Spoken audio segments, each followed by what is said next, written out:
28 जुलाई 2026 को जो है आपका नाइजर भुवनेश्वर का ऑफलाइन काउंसलिंग होने वाला है।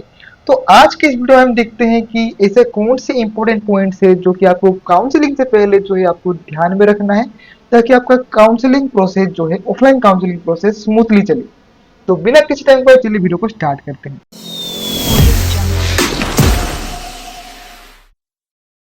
तो सबसे पहले इम्पोर्टेंट बात ये है कि आपको जो है ऑन कैंपस एकोमोडेशन जो है नहीं मिलेगा। 28 जुलाई को जब आप नाइजर भुवनेश्वर में आएंगे तो आपको जो है ऐसा नहीं है कि आपको यहाँ पे जो है एकोमोडेशन मिलेगा। हमारे यहाँ पे गेस्ट हाउस मौजूद है, मतलब जो है स्टाफ स्टूडेंट्स और जो है जिनके बाकियों के लिए जो है गेस्ट हाउस प्रेजेंट है। पर वो जो है जो पेरेंट्स है, जो जो स्टूडेंट्स है, जो आने वाले कैंडिडेट जो आने वाले एडमिशन के लिए, तो उनको जो है एकोमोडेशन नहीं मिलेगा ड्यूरिंग काउंसलिंग के दौरान, ठीक है। उसके बाद positive UI does not guarantee round one invitation, ठीक है। तो बहुत लोग को ये डाउट था कि मैंने जो है एक्सप्रेशन ऑफ इंटरेस्ट में जो है यस मारा था, तो मुझे क्यों इन्विटेशन नहीं गया, ठीक है। तो वो इसीलिए हुआ है क्योंकि जो है बहुत ही जो है लिमिटेड स्पेस है जो, ठीक है, काउंसलिंग में बुलाने के लिए ऑडिटोरियम में, ओके, नाइजर का। तो ऐसा तो नहीं हो सकता है कि सबको जो है वो बुला ले, इसलिए जो है वो जो है कुछ लिमिटेड स्टूडेंट्स को जो है बुलाए हैं, जो है एक्सप्रेशन ऑफ इंटरेस्ट जिन्होंने भी ये किया था, ठीक है। उसके बाद जो है क्या होगा, जितने भी जो है प्रेजेंट होंगे, ऐसा भी नहीं होगा कि जो जिनको जिनको राउंड वन इनविटेशन के लिए बुलाया गया है वो सब आएंगे उस दिन, ऐसा भी बिल्कुल भी नहीं होगा। तो उसके बाद फिर से रिड्यूस होगा कुछ बच्चे, ऐसा मतलब अब तक ऐसा होता रहा है, ठीक है। और फाइनली जो है जिस दिन राउंड वन काउंसलिंग होगा, ऑफलाइन काउंसलिंग, उस दिन जो है एक बार फिर से मेरिट लिस्ट, मतलब जितने लोग भी प्रेजेंट होंगे काउंसलिंग के दौरान, वो जो है उनका और एक लिस्ट आएगा जो है जिनके जो है उसके बेसिस पे ही जो है काउंसलिंग होगा, ठीक है। इसका जो है मैंने ओवरऑल डिटेल प्रोसेस जो है मैंने आपको जो है काउंसलिंग प्रोवाइडर काउंसलिंग प्रोसेस वाला वीडियो में मैंने आपको समझा दिया है। अगर आपको डिटेल में जानना है तो उसका लिंक मैं आपको डिस्क्रिप्शन में दे दूंगा, तो आप वो वीडियो जरूर देख लीजिएगा, जिससे कि आपको जो है काउंसलिंग के प्रति जो है कुछ भी आपका डाउट बिल्कुल भी नहीं है, ठीक है। उसके बाद round on invitation does not guarantee admission, ये तो आप जानते ही होंगे। उसके बाद hostel will be provided only after admission. तो आपको अगर उस दिन 28 जुलाई को अगर आपको जो है एडमिशन आपको मिल जाता है, आपको सीट मिल जाता है, उसके बाद जो है आपको हॉस्टल भी उसी दिन ही मिल जाएगा। आप चाहे तो अपना रूम देख के आप जो है लॉक करके आप जा सकते हैं। फाइनली जो है आप जो है अगस्त 3 में जब आपका ओरिएंटेशन होगा उसके एक दो दिन पहले या फिर उस दिन जो है आपको जो है प्रेजेंट होना होगा, और जो है फाइनली आप जो है अपना हॉस्टल में रह सकते हैं, ठीक है। बाकी जो है आपको हॉस्टल उस दिन मिल जाएगा, और मोस्ट प्रोबेबली जो है आपको कृष्णा हॉस्टल, याद रखिएगा, कृष्णा हॉस्टल आपको जो है मिलेगा, ठीक है। बॉयज को और गर्ल्स को जो है गंगा हॉस्टल, ठीक है। ये एक इंसाइडर खबर है, तो वो जो है जितने भी मेरे सब्सक्राइबर थे आपको जो है फ्री में बता रहा हूँ, ठीक है। उसके बाद semester begins with orientation on 3 August, attendance mandatory, ठीक है। तो आपका 28 जुलाई को जैसे ही खत्म हो जाएगा आपका जो है काउंसलिंग प्रोसेस, उसके बाद आपको उस दिन भी आप जो है उसके बाद से ही आप स्टे कर सकते हैं, या फिर जो है आप अपना सामान वामान कुछ रख के आप आराम से 1 अगस्त, 2 अगस्त या फिर 3 अगस्त में आप जो है रिपोर्टिंग कर सकते हैं, ठीक है। उसके बाद बहुत सारे एफएक्यू है, ये जो है नाइजर वालों ने ही जो है लॉन्च किया है, ठीक है, ये जो डॉक्यूमेंट, तो उसी के हिसाब से मैं आपको बता रहा हूँ।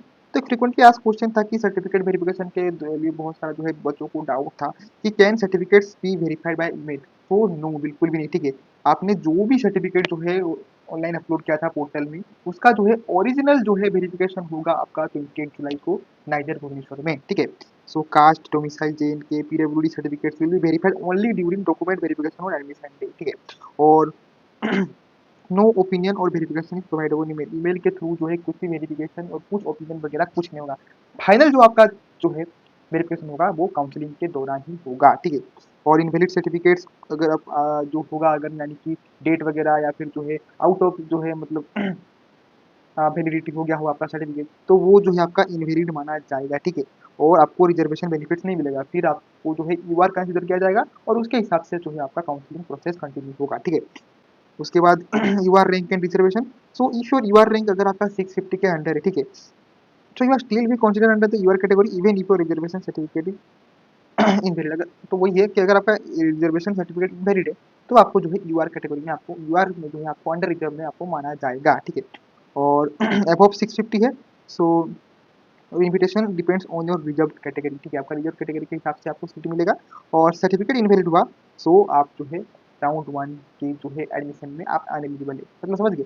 आपका अगर रैंक जो है मान लीजिए 100, मतलब 1 से 650 के अराउंड है, ठीक है, 1 से 650 के अंदर है, ठीक है, तो आप जो है अंडर रिजर्व कैटेगरी में जो है आप जो है कंसिडर किए जाओगे। Even even if your reservation certificate is invalid.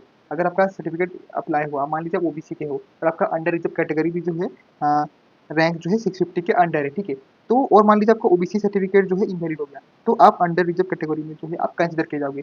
लेकिन वहीं अगर आपका 650 से ज़्यादा कैटेगरी मतलब रैंक है, ठीक है, जनरल रैंक, ठीक है, और मतलब ऑल इंडिया रैंक, और आप ओबीसी कैटेगरी से हो और आपका जो है ओबीसी कैटेगरी का जो सर्टिफिकेट इनवैलिड है, तो उस केस में जो है आप ना ही ओबीसी कहलाओगे, ना ही जनरल मतलब अनरिजर्व कहलाओगे। तो उस समय जो है आपका राउंड वन का जो है काउंसलिंग के लिए आप अनएलिजिबल हो जाओगे, ठीक है। उसके बाद और एक इंपॉर्टेंट बात है कि कैन नाइजर predict your admission chances. So वैसा बिल्कुल भी नहीं है। अगर आपका यूआई आप यस मारे हो तो वो गारंटी नहीं करता है कि आपका एडमिशन हो जाएगा। अगर आपको राउंड वन में जो है इन्विटेशन गया है तो वो भी गारंटी नहीं होता है कि आपका अगर एडमिशन होगा या नहीं होगा, अनटिल एंड अनलेस आपका बहुत ही अच्छा रैंक है, ठीक है। So admission depends on merit rank, okay. उसके बाद कैंडिडेट्स अगर आप प्रेजेंट होंगे एडमिशन डे के दौरान, और सीट अवेलेबिलिटी, ठीक है। बाकी submitted positive UI but did not get an invitation. So positive UI does not guarantee invitation, और invitation are send only to the highest rank eligible candidate को जो है भेजा गया है, तो ड्यू टू जो है कैपेसिटी के इशू के कारण। बाकी वही है, आशा करता हूँ कि आप समझ गए होंगे कि आपने यूआई पॉजिटिव भरा था तो इसलिए आपको क्यों जो है नहीं इन्विटेशन दिया, ओके।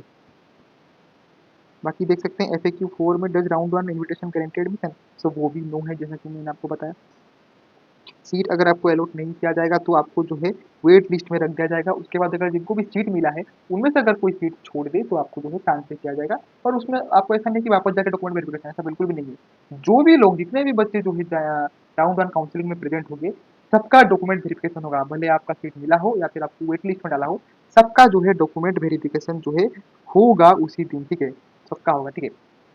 और बाकी वही है, एकोमोडेशन ड्यूरिंग काउंसलिंग आपको नहीं मिलेगा, हॉस्टल फैसिलिटी आपको नहीं मिलेगा। आपको हॉस्टल कब मिलेगा, जब आपको जो है सीट मिल जाएगा, आप एडमिटेड हो जाओगे, उसके बाद जो है स्टूडेंट को जो है आपको हॉस्टल मिल जाएगा। तो उससे पहले आपको हॉस्टल ना ही कैंडिडेट्स ना ही पेरेंट्स किसी को भी नहीं मिलेगा, ठीक है। और आप अपना आसपास जो है बहुत सारे होटल्स को हैं, तो वहाँ पे आप चाहे तो अपना एकोमोडेशन देख सकते हैं, आप ऑनलाइन बुक कर सकते हैं, और कुछ दिन पहले मतलब एक दो दिन पहले ही आके आप जो है अपना होटल वगैरह बुक कर सकते हैं, ठीक है। बाकी जो है आप देख सकते हैं कि मैं आपको वही कहूँगा कि आप 1-2 दिन 28 जुलाई को आपका काउंसलिंग है, तो आप 25 या फिर 26 जुलाई को आके जो है आप जो है सभी चीज़ें देख लीजिएगा, नाइजर को बाहर से भी देख सकते हैं, आपको जो है अच्छा लगेगा। और जो है बाकी एकोमोडेशन वगैरह सब चीज़ और डॉक्यूमेंट वगैरह सब चीज़ आप रेडी रखिए अब से ही, ठीक है, अगर आपको इन्विटेशन गया है तो। बाकी अगर नहीं गया है तो बिल्कुल भी टेंशन मत लो, this is not the end, ठीक है। आपको बहुत सारे अपॉर्चुनिटीज़ मिलेंगे, बहुत सारे अच्छी-अच्छी चीज़ें आपकी लाइफ में हैं, this is not the end, ठीक है। उसके बाद बहुत सारे स्टूडेंट और पेरेंट्स का डाउट होता है कि काउंसलिंग क्या वन डे प्रोसेस है। तो यस, ये वन डे ही होगा, ऐसा नहीं कि आपको 2-3 दिन रखा गया, ऐसा बिल्कुल भी नहीं है। एंटायर काउंसलिंग जो है सेम डे में आपका कंप्लीट हो जाएगा, भले ही 6-7 बज जाए, पर आपको जो है सेम डे में आपका जो है कंप्लीट हो जाएगा। अगर आप candidates not allotted seat immediately will join the waiting list, okay. Seat नहीं मिलेगा तो आपको वेटिंग लिस्ट में डाल दिया जाएगा, और अगर आपको सीट मिला तो आपको हॉस्टल लिस्ट में डाल दिया जाएगा, ठीक है। So admission from the waiting list happens strictly according to merit if vacancy arise. तो वैकेंसी अराइज हुआ तो जो है वेटिंग लिस्ट में जो है उनको चांस मिलेगा कि वो जो है सीट मिलने का के लिए, ठीक है। सो वही है फाइनल टेकअवे ये है कि positive UI does not equal to admission invitation, invitation does not equal to admission. Bring verified original documents, okay, सब बहुत ही इंपॉर्टेंट है। आप इतने दूर से आएंगे और अगर आप कोई डॉक्यूमेंट ना लाए तो बहुत ही दिक्कत होगा। ऐसा बिल्कुल भी नहीं होना चाहिए कि आप कुछ डॉक्यूमेंट भूल गए या फिर कुछ गलत हो गया उसके कारण आपको एडमिशन नहीं हो रहा है। आपने बहुत टाइम से मेहनत किया है, बहुत इंपॉर्टेंट तरीके से आपने मेहनत किया है, ठीक है।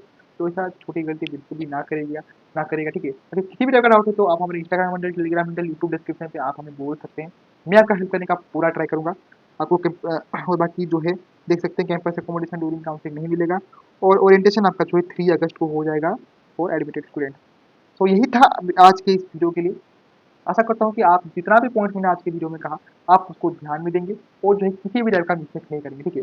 बाकी all the best for your future at NISER. फिर मिलते हैं एक इंपॉर्टेंट और इंटरेस्टिंग वीडियो के साथ। तो तब तक के लिए आज्ञा दीजिए, धन्यवाद और जय जगन्नाथ।